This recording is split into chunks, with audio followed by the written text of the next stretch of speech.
Welcome back to Tea and Stuff. I am joined here with the guardian of the Gushu. There are guardians of the Gushu, but this is the guardian of the Gushu, which, don't worry, I would not have not worn the shirt. I had to. So this is Chris. You're my buddy. You've been a budding personality in the online tea community as of late. So you've been on your own journey, and you're in there, but you're still somewhat experienced. Well, we're all still experiencing stuff, but you're you're well on your way. So introduce yourself and welcome.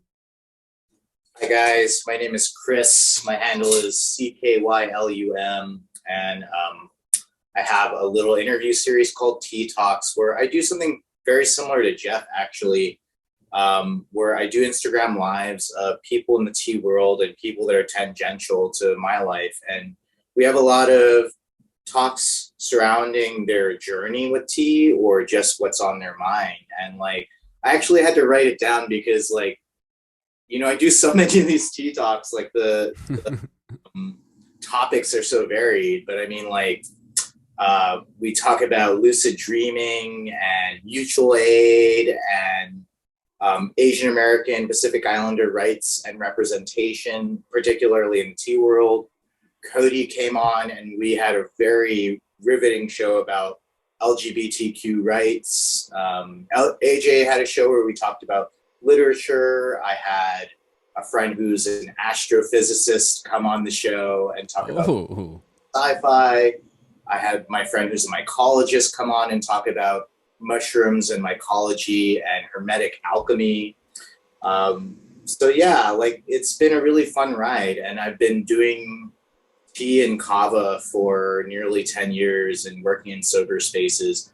And I get to have these really cool talks with people about neuroscience and Jungian psychology and kind of whatever people are into. And so I decided to do a tea series where I kind of get to the person behind the tea. And you came on my show and we had this really, really cool talk about gastronomy. It's been a really fun ride. And, obviously I'm pretty new to this, but people like you have given me so much time and space. Even though I'm just kind of starting out, I've had so many really amazing people that are I guess a part of my network now. So it's kind of like the dream come tea world. No, it really is. And then so something that really got, I asked you, I was like, oh, what specifically should we talk about? And then you brought up there is not everybody, but a lot of people have seen the quote, either they've seen the shirts, the hashtags or all that stuff. Why don't you explain a little bit about Guardians of the Gushu? The only preface that I'll give to it is that before all of this, somewhere in the very beginning, on my Instagram, I started receiving these weird follows and by this little kid who at first just seemed a little socially awkward and was just trying to get into tea. But then I started learning that I was being taken for a fool and I was just being messed around with. And so I sort of, I had my bouts with this person and had to block a bunch of their accounts. But I figured it was a isolated incident and I went about my life. And then why don't you can pick up from your beginning now? Yeah, and thanks for being chill about that, Jeff, because it's not a fun story. The origin is not fun, especially for a lot of the really talented people in the tea world, like Shiloh and Marco and Ezra. They're really kind, sweet, amazing people, and you're an amazing dude too. But the people that were targeted was very odd. Yeah, he targeted really nice people, and that kind of sucks because tea people are very gentle and very open-minded. And essentially what happened was I was not doing any Instagram lives. I would just watch Ezra's show, The Rabbit of Tea, who you had on to, and you guys have been friends for a while.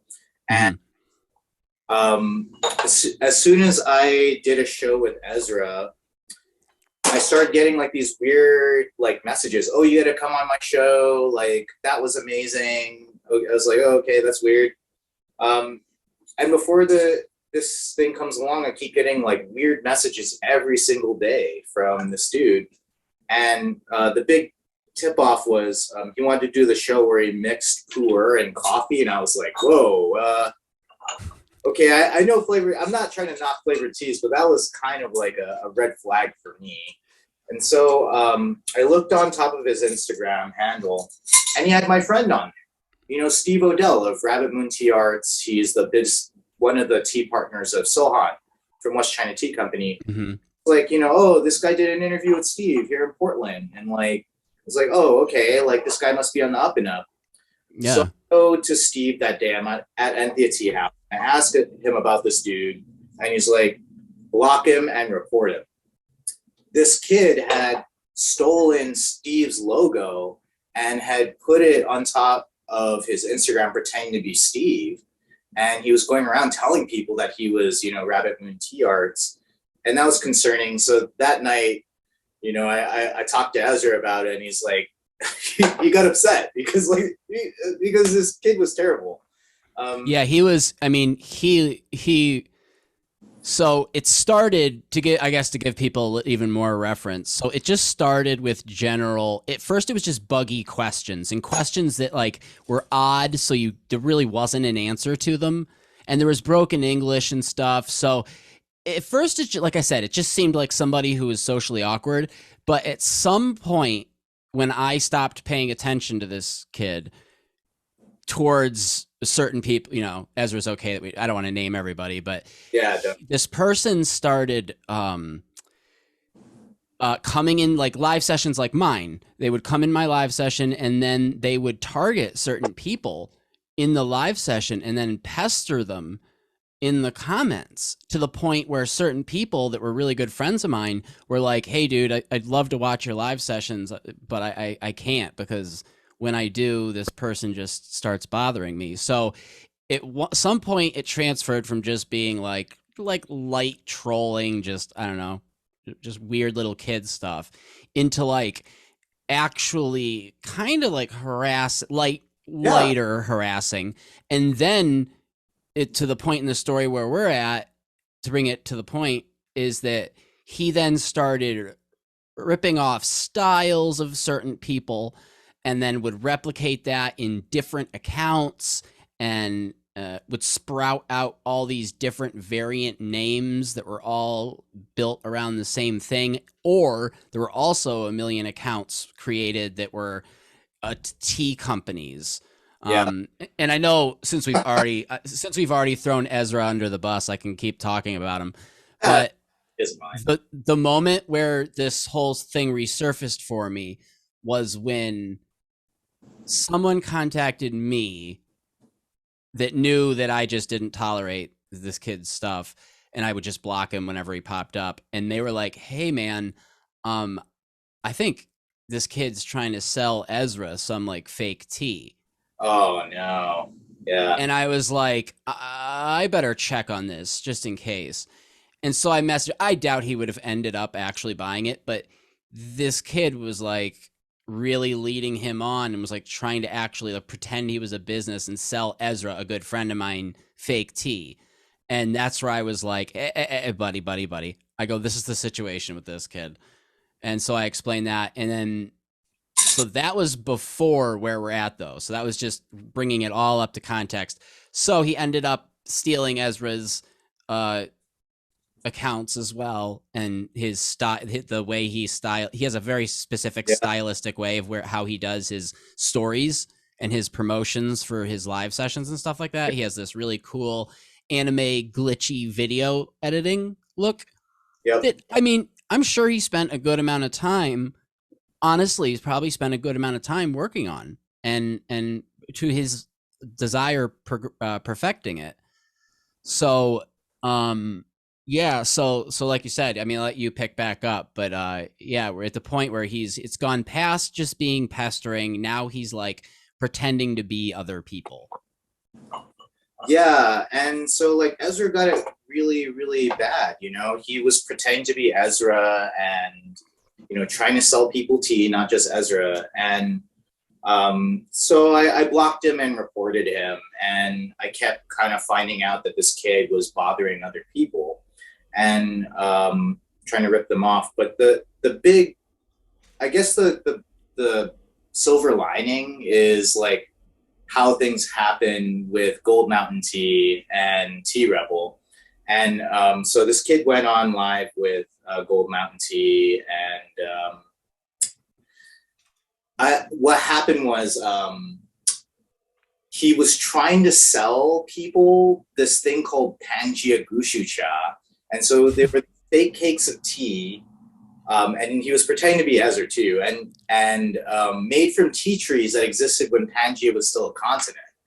And so, Alex from Gold Mountain Tea thought that was hilarious, and because it is. He yeah, but this kid latched onto it and was trying to sell it, and so Gold Mountain Tea makes a Pangea Gushu cha on top of his website. So he has a Gushu like Shangpur, and he's selling it as Pangea. And Tea Rebel decides to write this ridiculous review about it. It's like 2 pages long, and the most ridiculous, over-the-top comedic review of a tea. It's like 3 million pours later, and it's still going.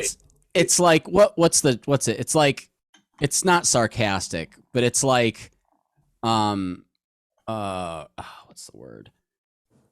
It's like making fun of being serious. Yeah. Like it was, and all the claims of what it was are like super over elaborated, and like so like the silver lining of all this, where we're both getting, is that all these people had ended up kind of banding together and just because there were some people that, like we said, that got it bad and needed a little consoling and support, which is a bummer, because you're like, you see a troll come in a place that's as pure as the Instagram tea pure as the Instagram tea community is, and to see them shake it up like that just for giggles was just really upsetting.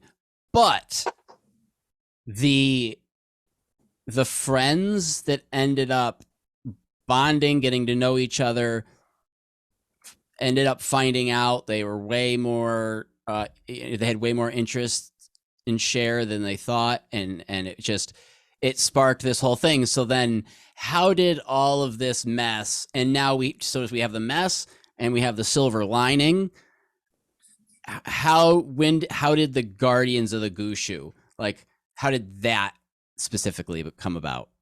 So like Tea Rebel, Ezra, Alex, and then we added one more member, Gushu Studios, and it became the Pangea Triforce. We became dumb inside joke group where when we were on lives, we were telling each other, oh yeah, Pangea Gushu cha, and one-upping each other. I made a pre-Terra Gushu cha, which is from tea trees that existed before Earth was formed, and also like Gushu cha, which predates Chinese. So it's all like playing off the idea and the joke that like Gushu is, some of the oldest tea in the world, and so all of this tea is tea that was before the actual first tea of the world. Exactly. So that kept spiraling out of control, and we were doing these inside jokes on Instagram Live, and I guess the Guardians of the Gushu was the kind of the opposite of it, like where I just wanted to see who was affected by it and had to see the commonality. And I reached out to you.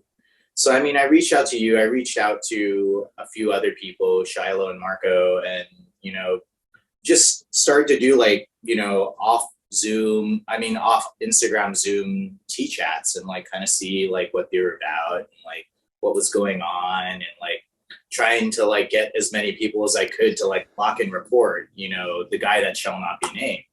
And it ended up pretty well, you know, like we haven't heard from him in a while, but in short, like it turned into like merch and like the joke got kind of out of control, and now we have a Discord where we kind of get together and talk about tea, and you know, it's a growing little inner circle of tea nerds that have already existed in the tea world and have all been tangential to our circles. It's just like catalyzing them even further, and with this really dumb idea of protecting like this non-existent tea from the forces of evil.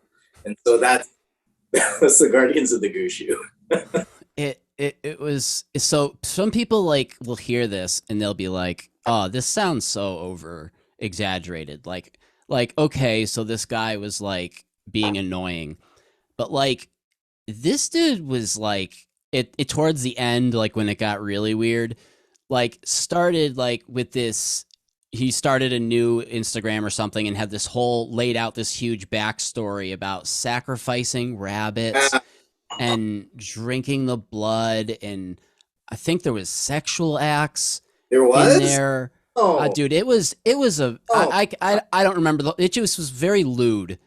Like it really was lewd. Like it was not just in terms of like it didn't get super sexual. I'm just saying the lewdness of just the whole concept of all this, like sacrificing a rabbit and drinking the blood, and like these are my religious beliefs, and it really turned, and I'm sure it did for other people, it turned really dark. So just beyond just like trolling being annoying to like saying stuff that's mildly disturbing. I mean, if you're a more pure-minded person and you haven't been exposed to a lot of, you know, hearing that could be like pretty scarring for someone. If you're young enough, if you're impressionable, like that's scary if someone messages you online and starts telling you that these are their religious beliefs and stuff. And it like, so it really did just get very strange and vulgar, and like you said, even just the simple hazing wasn't so simple, because some people would get barraged by this person all day on the comments, in the stories, in DMs, so it's like it not to build up this Voldemort character, because it really was just a little dipshit kid. Yeah. But it's like it really was sad that this person did this to the tea community. But the one thing that I am really at least happy to see is just, and beyond the merch, but beyond the inside joke of the whole Guardians of the Gushu and Pangea and stuff like that, it's just nice to see that blossomed out of that, from that, these couple of tea people that already knew each other, you know what I mean, followed each other, commented on their stuff from time to time, but you were just light tea friends. But now, like, I look at some of you guys and it's like you're like brothers, like you're always, you know what each person is up to, and like, so it started as this stupid and annoying and I guess you could call it negative thing, and it was really cool that even though the inside jokes got really old, it was really cool that you guys were able to really make this inside joke and go with it and really find true enjoyment out of it, and then bond because of it. So it was like the nicest silver lining for that type of experience that exists.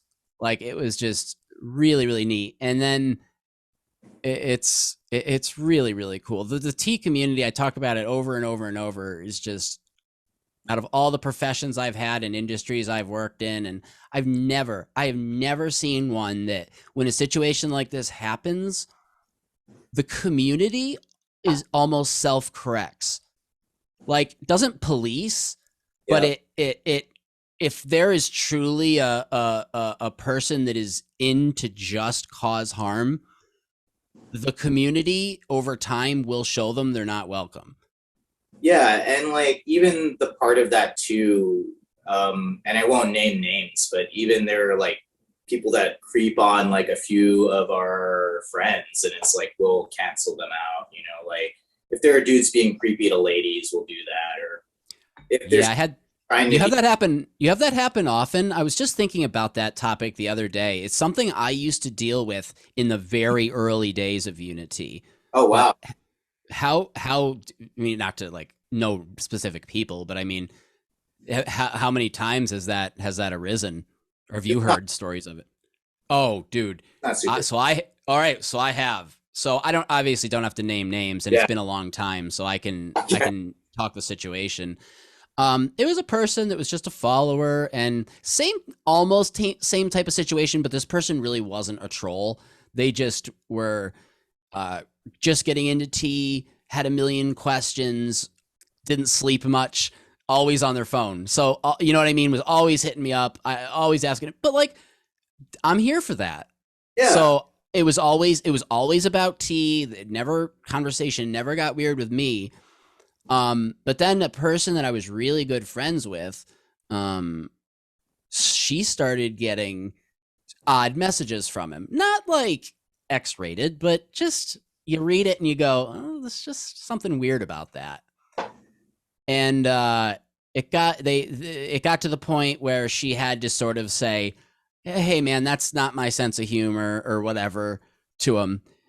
And she then contacted me and was just like, "Hey, I know you have some sort of rapport with this guy. I had to sort of, lay the law down a little bit. I just want to show you the messages just so you're aware of the situation." And I go, "Okay." And so I read it and I go, "Oh no." I go, that dude's being a little creepy. That's fine. You know what I mean? You said what you had to say. Let me know if anything else happens." And wouldn't you know, uh they sent, and again, it wasn't anything, there weren't words that were put together that is a specific like dirty act or something like that, but it was the level of creepy that it was just that amount of unsettling where uh, I can understand 110% if I were a female, even over Instagram, some dude commented me and started saying really weird stuff like that after I've put my foot down and said no, then something else needs to happen. So I was like, "Thank you for telling me." I go, I'm going to handle it. So I messaged the person one on one and I said, "Hey man, listen, I don't know your exact intentions. I'm not going to imply anything because I don't know." But I was like, "You're making this person feel uncomfortable. They've contacted me about it. I am telling you it has to stop." And I was just like, no matter what was meant, no matter, stuff happens, I get it. But I was like, this, you need, if you're going to message this person strictly about tea and be straight and to the point. I was like, I wasn't threatening either. I was just sort of like, "Listen, man, we have a rapport. So trust me when I say this person feels uncomfortable, and that's, as a mediator, I don't think it's okay. So I'm giving you my 2 cents. And again, if you were then to keep doing it, she's my friend, then I'm going to have to, I don't know, but yell at you, but you know what I mean?" I think this gets to the point, you know, and that was kind of like an inspiring aspect for me to be more vulnerable in my show. You know, like I had a show where I had two friends talk about the colonial history in Hawaii, and like that's very difficult, you know, and like Volition T, Annie came on recently, and we talked about, you know, her representation and Asian representation in the tea world, and it's very difficult. And like, I think this is the safe container, as you're saying. You know, like the tea community is a safe container where people can be It's very good. vulnerable, and also like people can also challenge each other as adults. You know, like we don't all get along. We aren't all perfect. We all have opinions. But at the same time, like the majority of it is somebody takes somebody and talks to them offline, and you know they have an actual conversation about it rather than the hazing, trolling, endless negative comments and vitriol that you see everywhere. And I think that's why I do this, because like I've gotten to have these really difficult things be talked about. And like I would say like the last few episodes I've done have been the most rewarding. You know, they're all rewarding in the same way that you probably feel like these talks are rewarding to you. Like, Oh yeah. never guessed that any of these things would have happened, but like Cody coming on and telling his story, like I never thought that that was going to happen. Oh, I think he lets it known that he's got a story, but a lot of people don't realize, again, like until you actually sit down and hear it front to back. Sometimes you don't, sometimes you don't realize exactly. And you get that new respect after you hear the full thing. You go, oh, you went through a lot. Like, I get it now. Years on live, you know, because it's like, man, his story is pretty amazing. And, you know, it doesn't all have to be serious. Most of it is just like getting to know people's like tea journeys, like you're doing. And like that common thread has been really amazing for me. You know, like my tea journey started, you know, because I've been drinking tea my whole life, but most of it came from relatives sending me tea from Japan and spending a lot of time doing kung fu.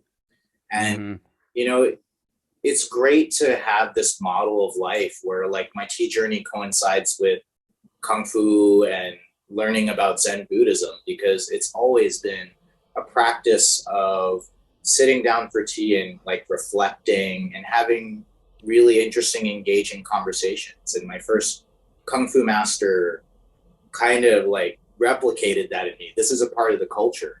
You know, this is what you do with tea. And getting to share that with other people and sit down and see what they bring to the table, even if it's just a bag of Twinings or Lipton or sweet tea, or like for me, like it's the little orange can jasmine tea that you find everywhere in Chinatown. Like there's something wonderful about that, because it doesn't have to be the highest of the high. I hear about that. It's wonderful to share with that. And because of the connections I've made, I get to experience excellent tea. But, you know, tea being a relationship, I really get to see more of what's touched their lives. And I'm seeing that's what your show as well. Yeah, it's like people, that's why like it's so hard sometimes when you're like teaching people about like higher end tea and stuff like that. And then they once they think they got the basics, they go, okay, I think I got a basic understanding of this. Then they'll see that can of jasmine tea and they'll go, huh, yeah, look at that crap. Yeah, I would never drink that. And it's like, well, not necessarily. What could there you think about it like this? Is there a situation where that tea might be an okay decision? It's like, yeah, I mean, depending on the tea, depending on the quality, where you're getting it, blah, blah, blah, blah, blah. You know, there's other buying decisions in it, but like, yeah, like there's different teas for different times, and like certain teas at a lower quality, you brew them Western, it makes an okay cup of tea. Is it like impressive? Is it something that you're going to be talking about for days? Maybe not, but can it make a good cup of tea? Yeah. And that means like, so a good cup of tea, like we were saying, can mean something different to everybody.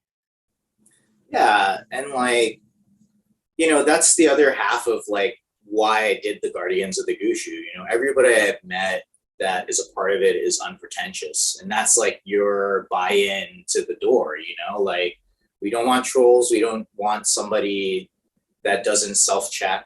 You know, you have to be able to like sit down and like realize the humanity in someone else.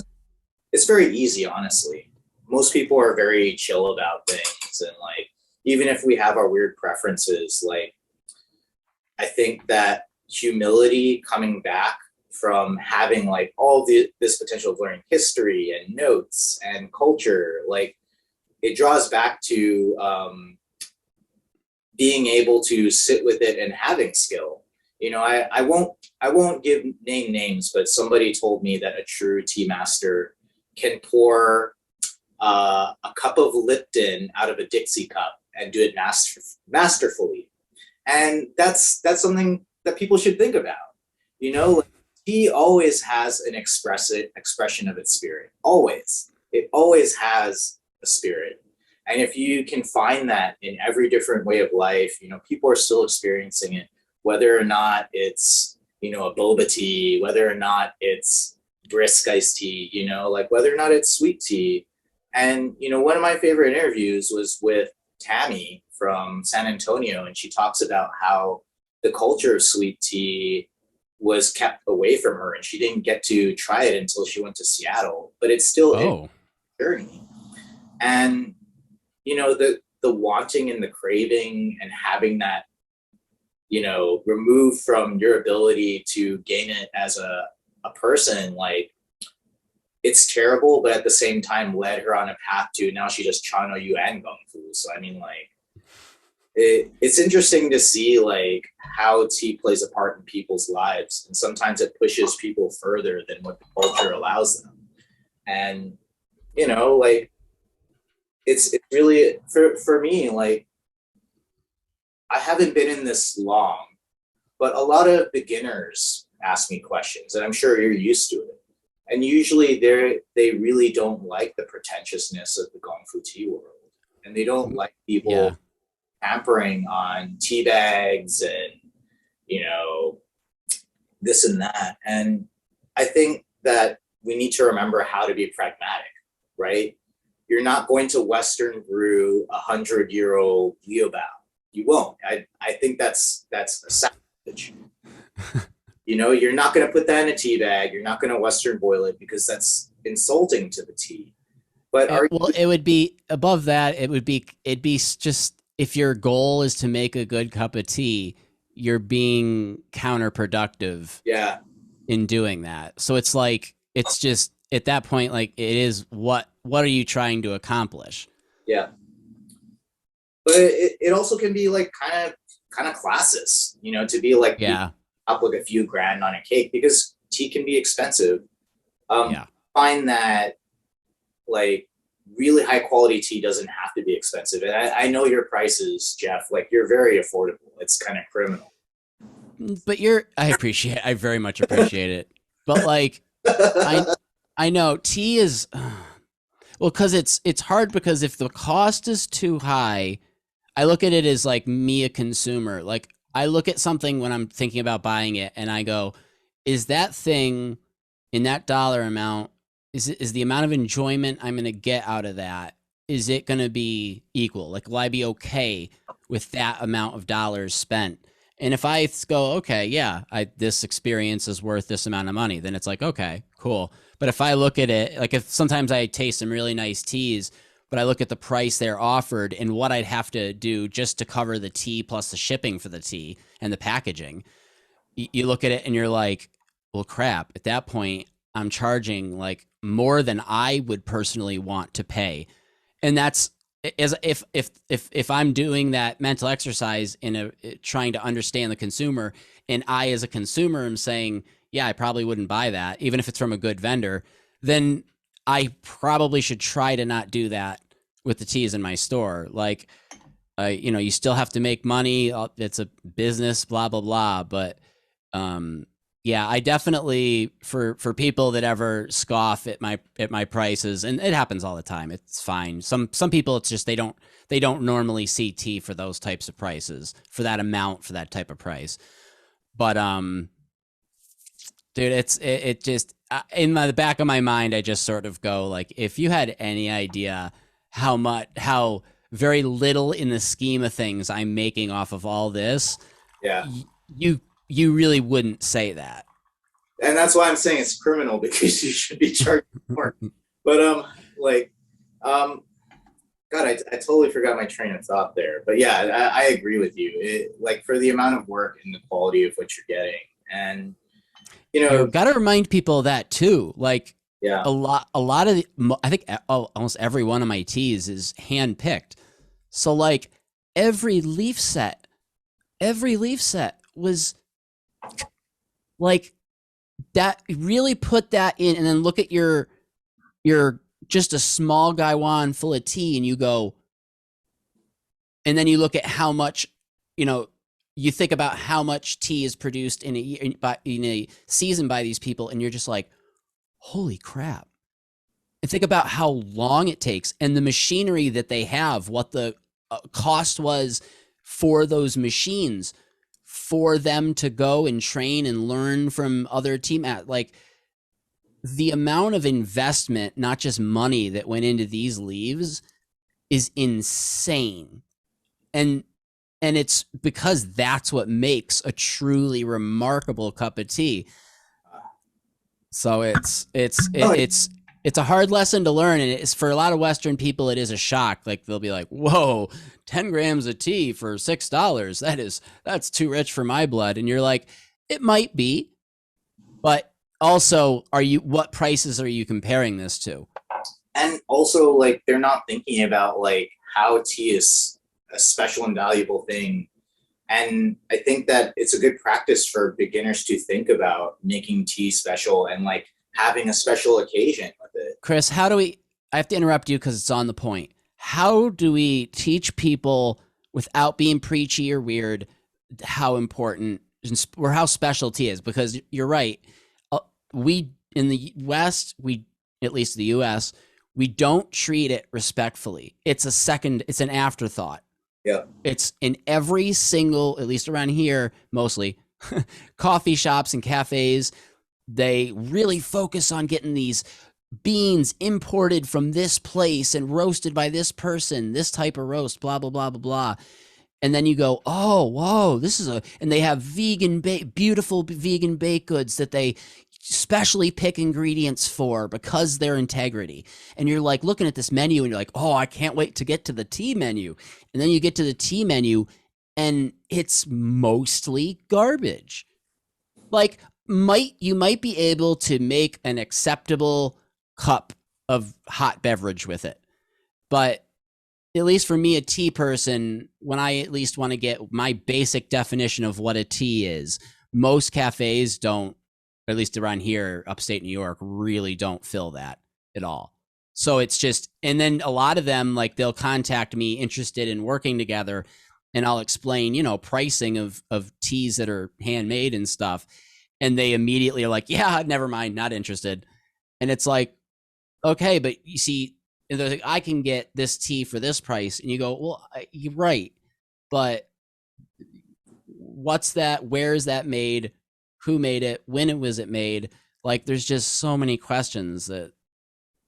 Well, I guess I'll go on 2 points on that. And the original point was that, like, it's not a lot that you're spending if you're doing just a little bit in a gaiwan or in a cup, and you're doing it for yourself for a special occasion, and why the special occasion is important is, like, very excellent tea is very different from other things, like having a conducive to you experiencing a tea is a beverage that is entheogenic. It, like a psychedelic, it has this magical property. It's not psychedelic. Psychedelics bring you into the stratosphere. But a lot of people don't realize that, man. But tea brings you to the ceiling of that.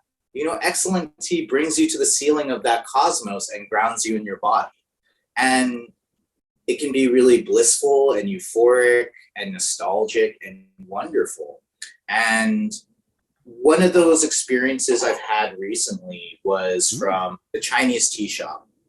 This correspondent that I had, we traded teas, and I sent him really excellent tea too. But he sent me this 50-year-old Shusheng blend, camphor pu'er, and I drank it, and it felt like I was in a mossy forest. Like, just the wafting of the moisture filled my room.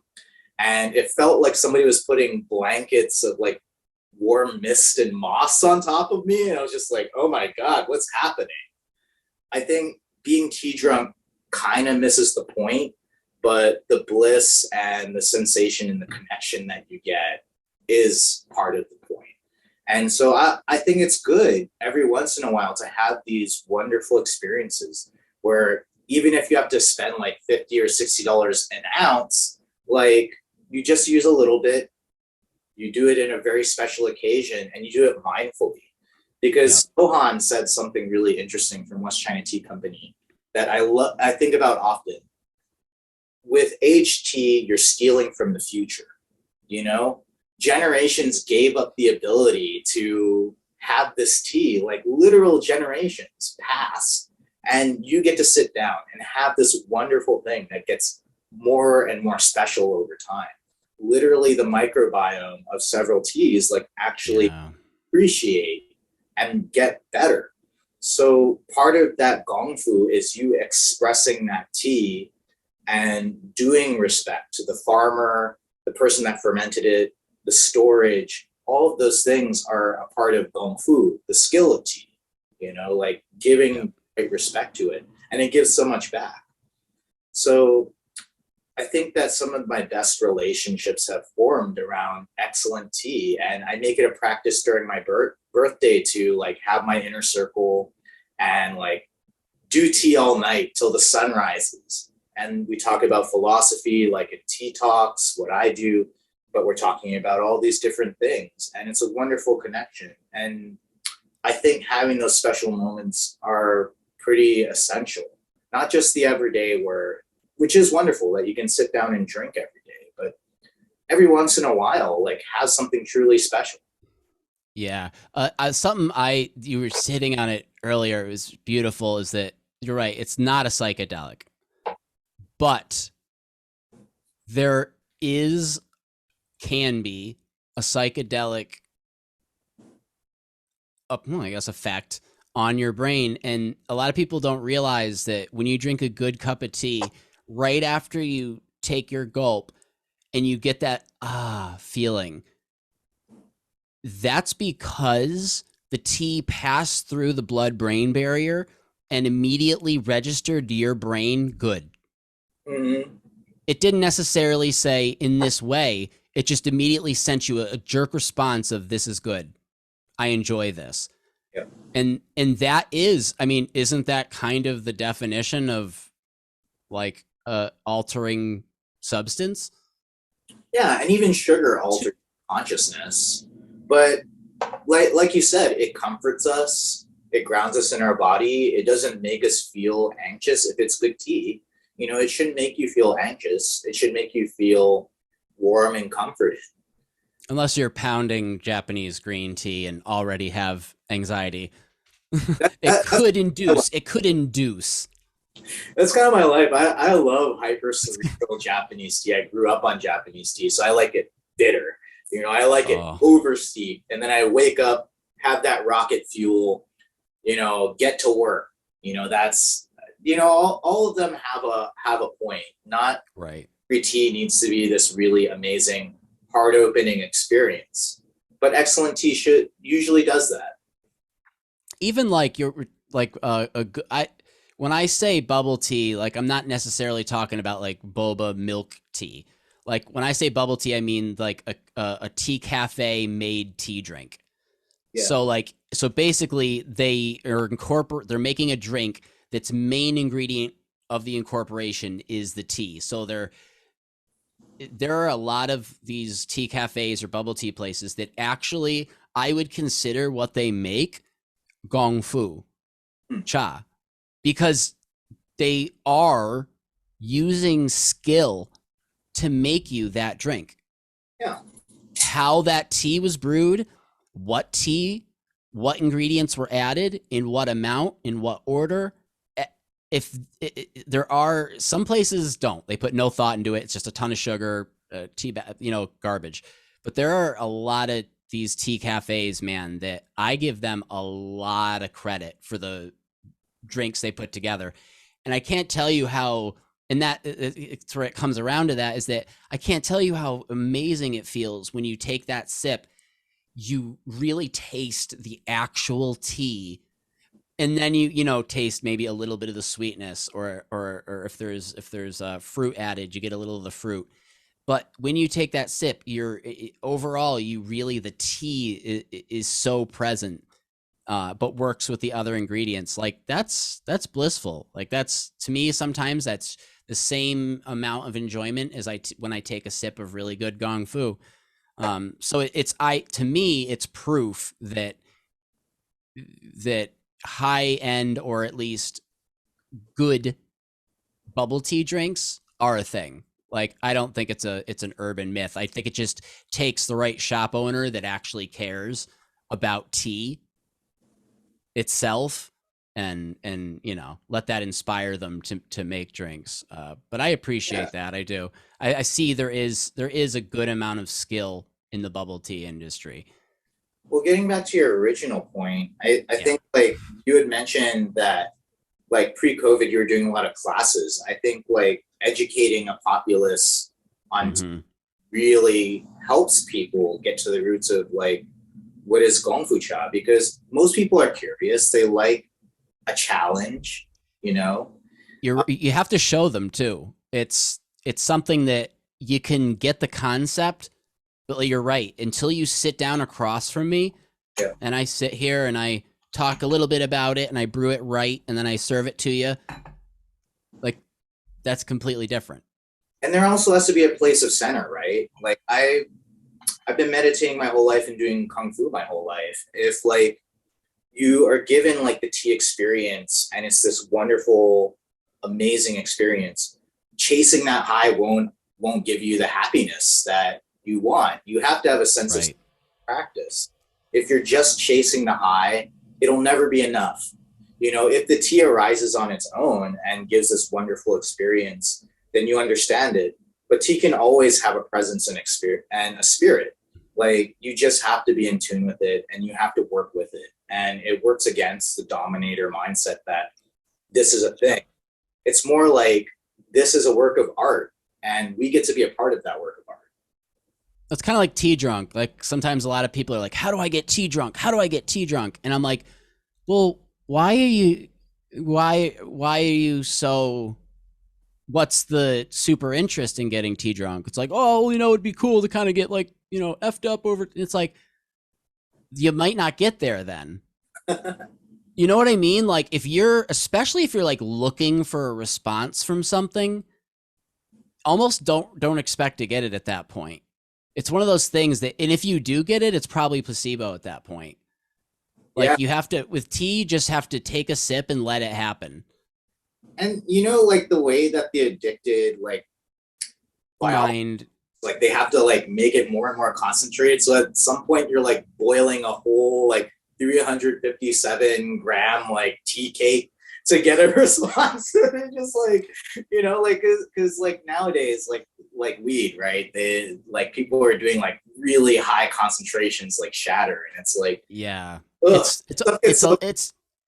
it's a current world mentality, I think, is just to up it, to like just to bring things to another level. What's on your agenda for this upcoming year? This will probably be our New Year's episode. Woo! So, do you have any specific plans for the year? Do you have any goals for the year?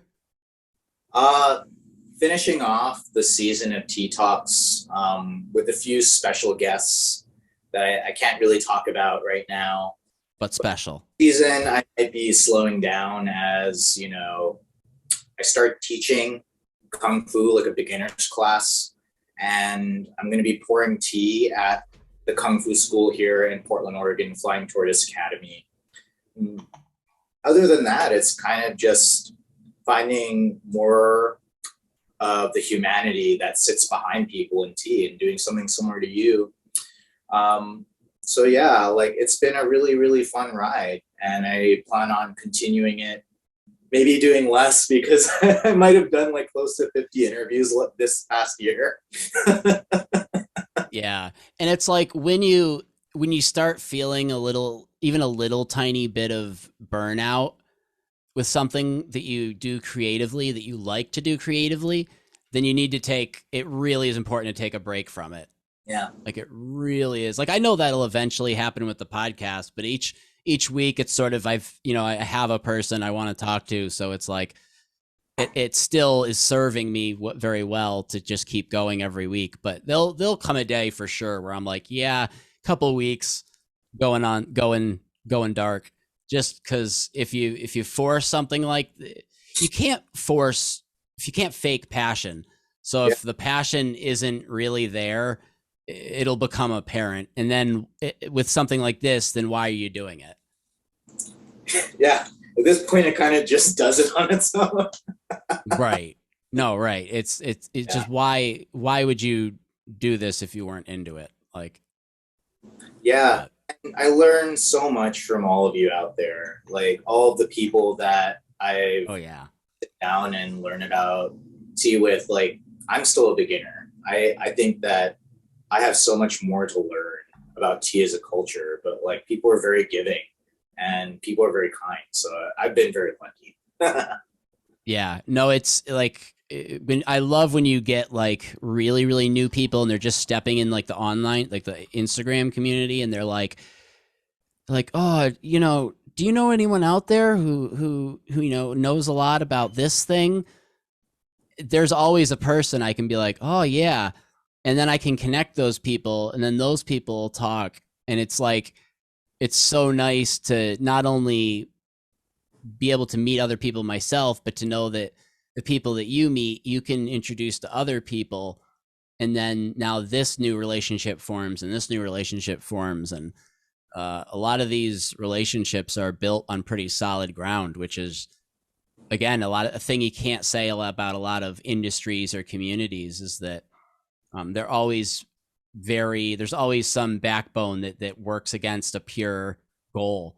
But dude, the tea community, whether it's online or whatever, it's very resilient in its ability to just sort of recorrect and always at least stay on somewhat of the same path. Like, it's paved very well. Yeah. So I don't know. Maybe I might do a few classes too locally, but Until COVID, I mean, I don't know what it is, especially like COVID's like by you right now, but dude, here it's nuts. oh yeah, Dude, it's gonna be a while. all the hospitals are full. Uh, Everybody knows somebody who's got COVID. Yep. I mean, the first couple of variants, I only knew a few people that got it. Dude, every day I hear a couple more people I know that have it. So it's somewhat kind of inevitable, but I was just getting set up to start doing events myself and planning Yeah. them, and then so now I'm planning, like, that's you can just plan in the meantime and just prepare stuff and get the ideas set of what you want to do. But here locally, even if a place would let me do it, the amount of people that would be comfortable coming would be so small. So I just have to wait it out a couple months. But is same for you, or is it, Oh would you yeah. be more? Yeah. Like I mean, fortunately, like Portland's scenario is like people are like a lot more like socially conscious. So like Yeah. wearing a lot of social distancing, a lot of the things that we have out here are usually pretty like forward thinking about keeping people safe. But it's good to be cautious about this because a respiratory illness like ain't no joke. I know. Yeah.